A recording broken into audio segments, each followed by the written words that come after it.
गंगे जय मां गंगे। सावन के पवित्र महीने में निरंजनी अखाड़े के आचार्य महामंडलेश्वर कैलासानंद गिरी जी 22 से 23 घंटे की भगवान शिव की आराधना में लीन हो जाते हैं और ये कठिन तपस्या होती है जो उनके द्वारा की जाती है। इस पर बात करने के लिए हमारे साथ मौजूद है आचार्य महामंडलेश्वर कैलासानंद गिरी जी के भक्त। बहुत बहुत स्वागत है आपका तिलक पत्रिका पे। सबसे पहले तो आप ये बताइए, जो आचार्य महामंडलेश्वर कैलासानंद गिरी जी द्वारा ये तपस्या की जाती है, ये क्या तपस्या है? ये भगवान शंकर की शिव शक्ति की आराधना है और भगवान महादेव जी के भक्त हैं और काफी जन्म से जब से महाराज ने दीक्षा ली है तब से करीब 34 साल हो गए, 34 वर्ष है और काफी लगन से और गुरुदेव की प्रेरणा से और महादेव की कृपा से जो है गुरुदेव जो है ये यज्ञ करते हैं हर साल और ये विश्व कल्याण के लिए होता है। इसमें सारे विश्व कल्याण के लिए होगा, भारत का भला हो, विश्व का भला हो और बड़ी मेहनत, बड़ी लगन के साथ और बड़े ही कठोर तपस्या गुरुदेव करते हैं। किस तरह से भगवान शिव का यहाँ पर अभिषेक होता है और क्या एक आसन पर ही बैठ के विराजमान होते हैं कैलासानंद गिरी जी?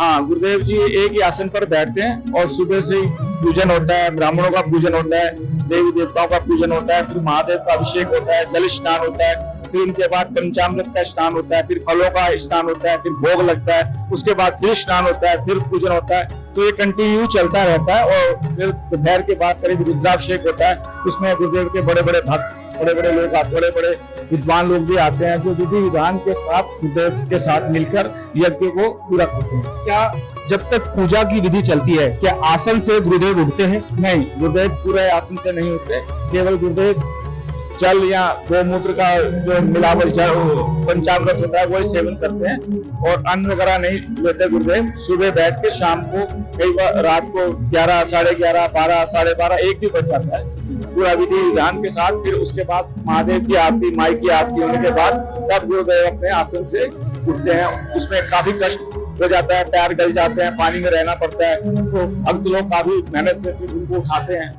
फिर उसके बाद अगले दिन सवेरे गंगा स्नान करते हैं, सुबह 3-4 बजे गंगा स्नान करके फिर अपने आसन पे आकर बैठते हैं। कहते हैं भगवान शिव तो एक होते जल से प्रसन्न हो जाते हैं, तो इतनी कठिन तपस्या, ये कठिन तपस्या है पूरे विश्व कल्याण के लिए, क्योंकि हमारे देश में हर तरह के लोग विराजमान है, हर तरह की बातें होती है, असुरी शक्तियां भी होती हैं, तो सबका दमन करने के लिए, सबकी भलाई करने के लिए इससे गुरुदेव कठोर से कठोर तप करते हैं। तो माना जाए जो संत होते हैं वो समाज के लिए कार्य करते हैं, तो संतों का मार्गदर्शन भी अगर मिल जाए तो दुनिया के भव सागर से भक्त भी पार कर जाते हैं। क्या आपको लगता है कि उनके सानिध्य में आप भी भव सागर पार कर रहे हैं? बिल्कुल, सारी दुनिया के लिए गुरुदेव एक बड़ा अच्छा वो है कि गुरुदेव जो है सबकी भलाई के लिए कर रहे हैं और सबके कष्ट दूर करने के लिए महादेव की आराधना करते हैं और सब पे महादेव की कृपा भी होती है।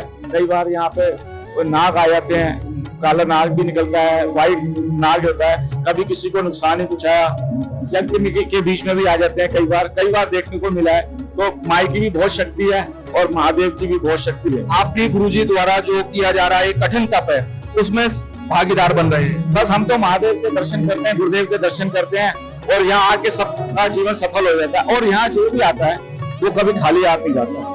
आप कभी आजमा के देखना, आप सच्चे मन से अगर माई को प्रणाम करेंगे, मन से जो भी चाहोगे आपकी पूरी होगी और आपका कार्य भी सफल होगा।